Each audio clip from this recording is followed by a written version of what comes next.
बोले वृंदावन बिहारी लाल की जय। जय जय श्री राधे श्याम। जय जय श्री राधे श्याम। बोलो स्वामी राम सुखदास जी महाराज की जय। 7वां अध्याय का सार।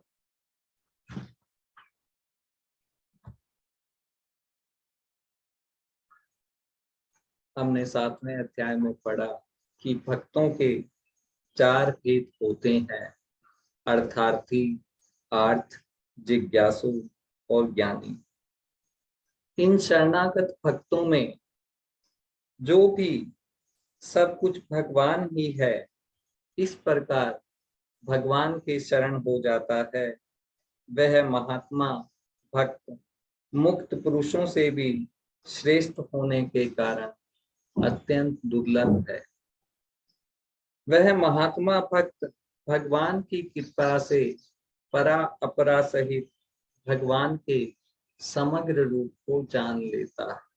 परा और अपरा जो भगवान की प्रकृति है, इन दोनों को मिलाकर जो भगवान का समग्र रूप है उसको जान लेता है, और जिसको जानने पर फिर कुछ भी जानना शेष नहीं रहता, क्योंकि उसके सिवाय अन्य चीज कोई है ही नहीं। उसका भगवान के साथ आत्मीय संबंध हो जाता है, जिससे प्रतिक्षण प्रेम की प्राप्ति जागृति हो जाती है, और इस प्रेम की जागृति में ही मनुष्य की पूर्णता है। एक अपरा प्रकृति है, एक परा प्रकृति। परा अपरा के मालिक परमात्मा है। दोनों प्रकृतियों के मालिक परमात्मा है। संपूर्ण शरीर, संसार, सृष्टि अपरा प्रकृति के अंतर्गत आते हैं। ये जो शरीर है, ये जो संसार है, ये जो सृष्टि है, ये सारी अपरा प्रकृति के अंतर्गत, और संपूर्ण आत्माएं जो चेतन तत्व है, जो शरीरी जिसे कहा है गीता में स्वामी जी ने आत्मा को, वह परा प्रकृति के अंतर्गत आते हैं। जो चेतन तत्व है वो परा प्रकृति के अंतर्गत आता है। इसका तात्पर्य यह हुआ कि शरीर संसार भी एक है, और मात्र आत्मा जीव भी एक है, और अपरा और परा ये दोनों जिसकी शक्तियां हैं वे परमात्मा की एक है।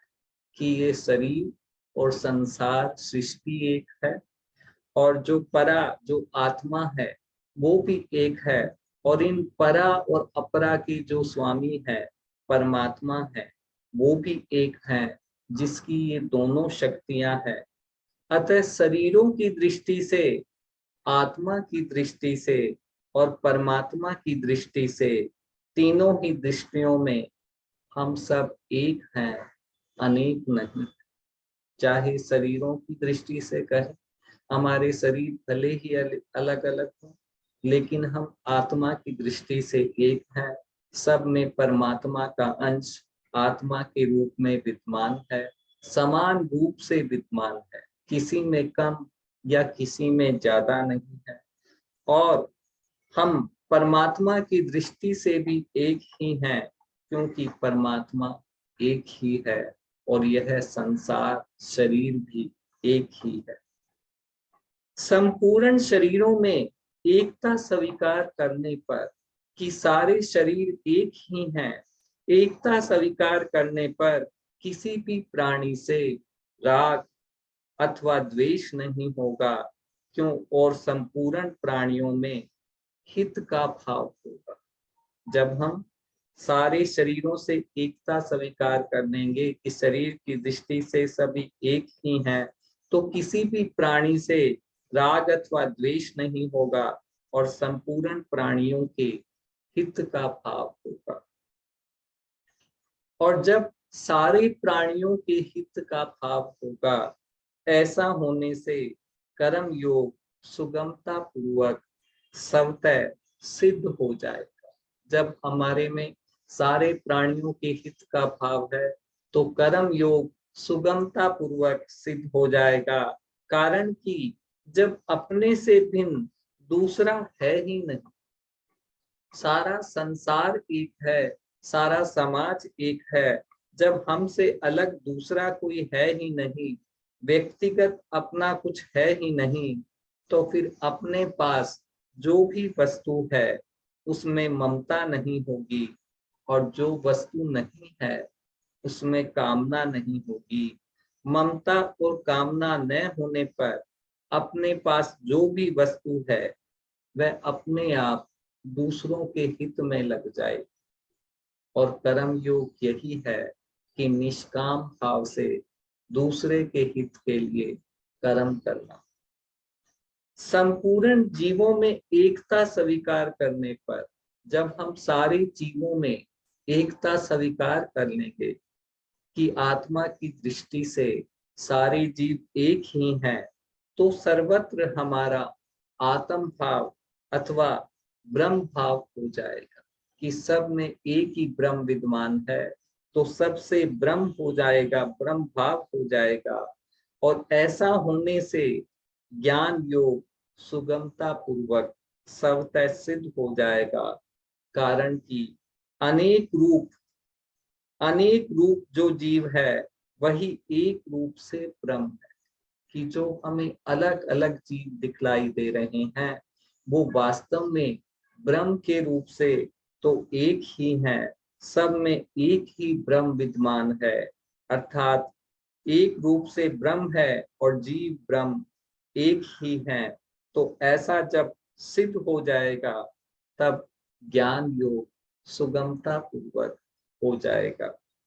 अपरा और परा, इन दोनों शक्तियों की, प्रकृतियों की स्वतंत्र सत्ता नहीं है, ना अपरा की ना परा की, क्योंकि ये दोनों भगवान की शक्तियां हैं। स्वभाव होने से भगवत स्वरूप ही है, ये भगवान का स्वभाव है, इसलिए ये भगवान का स्वरूप ही है। ऐसा स्वीकार करने से सर्वत्र भगवत भाव हो जाएगा कि सब जगह भगवान ही है। और ऐसा होने से भक्ति योग सुगमता पूर्वक सिद्ध हो जाएगा कि सब कुछ भगवान ही है। यही वास्तविक शरणागति है। अर्थ यह निकला कि जगत, संसार, जीव और परमात्मा तीनों की दृष्टि से हम सब एक समान हैं। चाहे संसार की दृष्टि से देखें, शरीर की दृष्टि से देखें, आत्मा की दृष्टि से देखें, परमात्मा की दृष्टि से देखें, हम सब एक समान हैं। और इस समता को गीता ने योग कहा है कि जब ये समता हमारे में आ जाएगी तो योग सिद्ध हो जाएगा। विषमता केवल व्यवहार के लिए है, जो अनिवार्य है, क्योंकि व्यवहार में समता संभव नहीं है। कि गीता में कहा गया है कि हम एक ज्ञानी पुरुष से और चंडाल से व्यवहार में भिन्नता रहेगी, लेकिन जब उनके हित की बात आएगी तब समता रहेगी। तो व्यवहार में भिन्नता होना अनिवार्य है, क्योंकि व्यवहार में समता संभव ही नहीं है।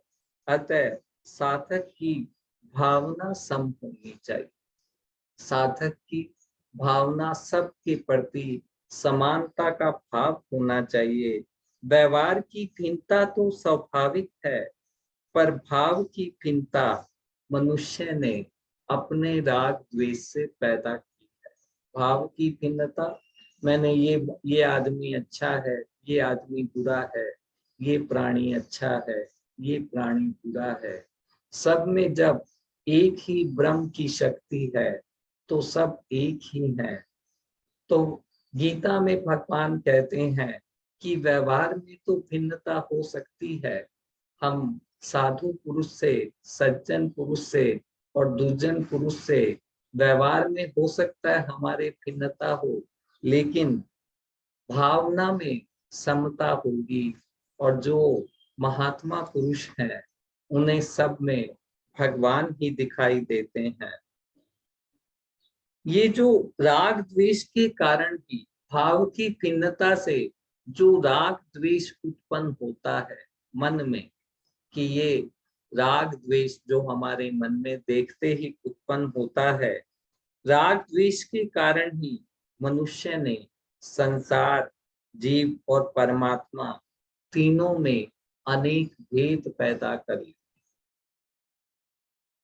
कि मनुष्य सब अलग अलग, संसार अलग है और परमात्मा भी अलग अलग है। ऐसे भेद भेद पैदा कर लिए हैं जो उसके जन्म मरण का कारण है। जो किसी को भी पराया मानता है, किसी का भी बुरा चाहता है, देखता तथा करता है और संसार से कुछ भी चाहता है, जो किसी को भी पराया मानता है कि यह अलग है, यह मेरा नहीं, किसी का भी बुरा चाहता है कि किसका बुरा हो जाए, और देखता तथा करता है, चाहता है बुरा और बुरा देखता है किसी में और बुरा करता है, और संसार से कोई भी जिसकी कामना है वह न तो कर्म योगी है, हो सकता है, न ज्ञान योगी हो सकता है, न भक्ति योगी ही हो सकता है। जगत, जीव और परमात्मा, संसार, आत्मा और परमात्मा, इन तीनों पर विचार करें तो स्वतंत्र सत्ता एक परमात्मा की ही है। जगत और जीव की स्वतंत्र सत्ता नहीं है।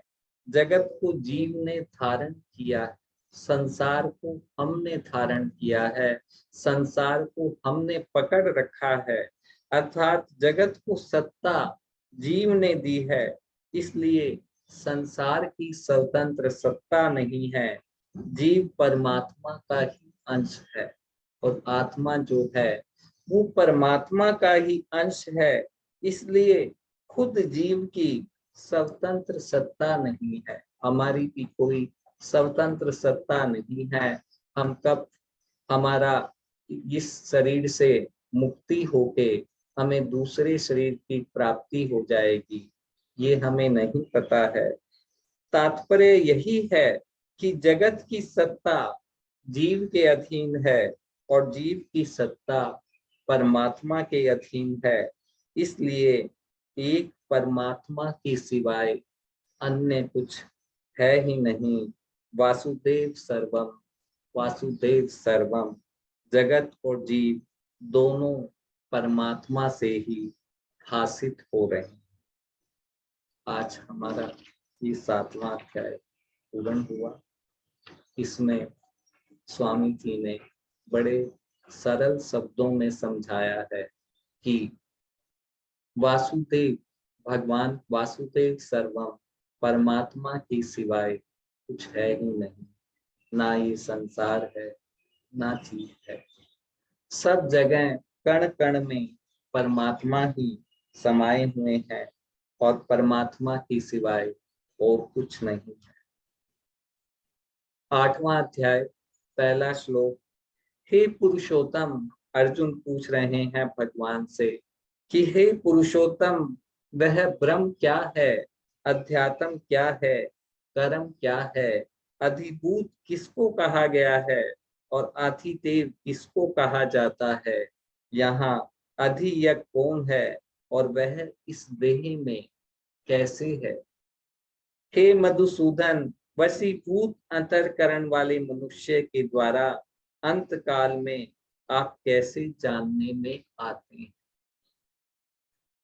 अर्जुन ने पूछा भगवान श्री कृष्ण से कि हे पुरुषोत्तम, वह ब्रह्म क्या है। ब्रह्म शब्द से हमें क्या समझना चाहिए, अध्यात्म शब्द से आपका क्या अभिप्राय है, कर्म क्या है अर्थात कर्म से आपका क्या भाव है। आपने जो अधिभूत शब्द कहा है, पिछले अध्याय में अधिभूत शब्द कहा था, उसका क्या अर्थ है, आदिदेव किसको कहा जाता है, और इस प्रकार अधियज्ञ शब्द से किसको लेना चाहिए, वह अधिक इस देह में कैसे है। हे पुरुषोत्तम, हे मधुसूदन, जो पुरुष वशीभूत अंतःकरण वाले हैं, अर्थात जो अपने मन के वश में है, अर्थात जो संसार से समर्था हटकर अनन्य भाव से आप में ही लगे हैं, उनके द्वारा अंत काल में आप कैसे जानने में आते हैं, अर्थात वे आपके किस रूप को जानते हैं, किस प्रकार से जानते हैं। ये पहला और दूसरा श्लोक था। तीसरा श्लोक, परम अक्षर ब्रह्म है और परा प्रकृति जीव को अध्यात्म कहते हैं। प्राणियों की सत्ता को प्रकट करने वाला त्याग कर्म कहा गया। परम अक्षर का नाम ब्रह्म है। यद्यपि गीता में ब्रह्म शब्द प्रणव, वेद, प्रकृति आदि का वाचक भी आया। प्रणव को भी ब्रह्म कहा गया है, ओम को। तथापि यहाँ ब्रह्म शब्द के साथ परम और अक्षर विशेष देने से यह शब्द सर्वोपरि सचिदानंद घन अविनाशी निर्गुण परमात्मा का, निर्गुण निराकार परमात्मा का वाचक है। ऐसे तो आत्मा को लेकर जो भी वर्णन किया जाता है वह भी अध्यात्म है। आत्मा को लेकर जो भी वर्णन किया जाता है, जो भी कहा जाता है, वह भी अध्यात्म है। अध्यात्म मार्ग का जिसमें वर्णन हो वह मार्ग भी अध्यात्म है। जिसमें आत्मा की ओर आत्म ज्ञान का वर्णन हो वह भी अध्यात्म है। और इस आत्मा की जो विद्या है उसका नाम भी अध्यात्म है। जो आत्म तत्व को जानने की जो विद्या है उसका नाम भी अध्यात्म है। परंतु यहाँ स्वभाव विशेषण के साथ अध्यात्म शब्द आत्मा का, अर्थात जीव के होनेपन का, जीव के स्वरूप का वाचक है। आत्म शब्द, अध्यात्म शब्द जो है वो जीव के स्वरूप का वाचक है। स्थावर जंगम जितने प्राणी देखने में आते हैं, अर्थात उनका जो होनापन है और होनेपन को प्रकट करने के लिए जो त्याग है उसको कर्म कहते हैं। कि जितने भी प्राणी हम देखते हैं उनकी जो सत्ता है, जो होनापन है, उसको प्रकट करने के लिए भगवान ने जो त्याग किया है उसको कर्म कहते हैं। अब ये त्याग क्या है? ये कि महाप्रलय के समय जब महाप्रलय हुआ तब प्रकृति की अक्रिय अवस्था मानी जाती है कि सारी प्रकृति की जो क्रियाशीलता है समाप्त हो गई और सारी प्रकृति परमात्मा में लीन हो गई। कि महासर्ग के समय प्रकृति की सक्रिय अवस्था मानी जाती कि जब सृष्टि का आरंभ होता है उसे महासर्ग कहा जाता है, और जो जब सृष्टि का अंत होता है उसे महाप्रलय कहा जाता है। तो महासर्ग के समय सक्रिय अवस्था के कारण प्रकृति की सक्रिय अवस्था मानी जाती है। तब प्रकृति अक्रिय से सक्रिय हो जाती है। उस सक्रिय अवस्था का कारण भगवान का संकल्प है। भगवान जब सारी प्रकृति परमात्मा में लीन हो गई, एक परमात्मा के सिवाय कुछ था ही नहीं, तब सक्रिय अवस्था के कारण भगवान ने संकल्प लिया कि मैं एक ही बहुत से रूपों में हो जाऊं, कि मैं एक ही अनेक रूपों में प्रकट हो जाऊं। इसी संकल्प से सृष्टि की रचना होती है।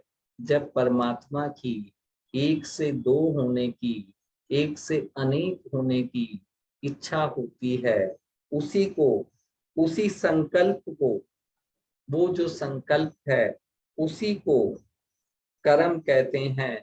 कि मैं बहुत रूपों में, उसी से सृष्टि की रचना होती है और महाप्रलय के समय अहंकार और संचित संचित कर्मों के सहित प्राणी प्रकृति में लीन हो जाते हैं।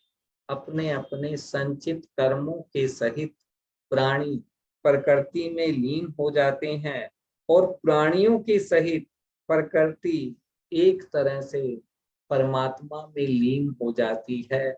एक परमात्मा के सिवाय महाप्रलय के समय कुछ शेष नहीं रहता। उस लीन हुई प्रकृति को विशेष क्रियाशील करने के लिए, जो प्रकृति परमात्मा में लीन हो गई है, उसको क्रियाशील करने के लिए भगवान का पूर्वोक्त संकल्प ही विसर्ग अर्थात त्याग है। भगवान का एक से अनेक होने का संकल्प ही त्याग है और भगवान का ये संकल्प ही कर्मों का आरंभ है। उससे पहले कोई कर्म होता ही नहीं है। जब भगवान संकल्प करते हैं वही कर्मों का आरंभ है, जिससे प्राणियों की कर्म परंपरा चल पड़ती है। कारण कि महाप्रलय में प्राणियों के कर्म नहीं बनते, उसमें प्राणियों की सुषुप्त अवस्था रहती है। जब महाप्रलय आती है तो सारे प्राणी प्रकृति के सहित परमात्मा में लीन हो जाते हैं और महासर्ग के आदि में जब सृष्टि का निर्माण आरंभ होता है तो आदि में कर्म शुरू हो जाते हैं। तो उसे ही ये जो भगवान का संकल्प होता है एक से दो होने का, उसे कर्म कहते हैं और वहीं से कर्म परंपरा आरंभ होती है। परा प्रकृति भगवान का स्वभाव है। प्रकृति कहो स्वभाव कहो एक ही बात है। यह परा प्रकृति अर्थात जीव ही अध्यात्म नाम से कहा गया है और इसको भगवान ने अपना अंश भी बताया। आज इतना है। बोलो वृंदावन बिहारी लाल की जय। जय जय श्री राधे श्याम। जय जय श्री राधे श्याम।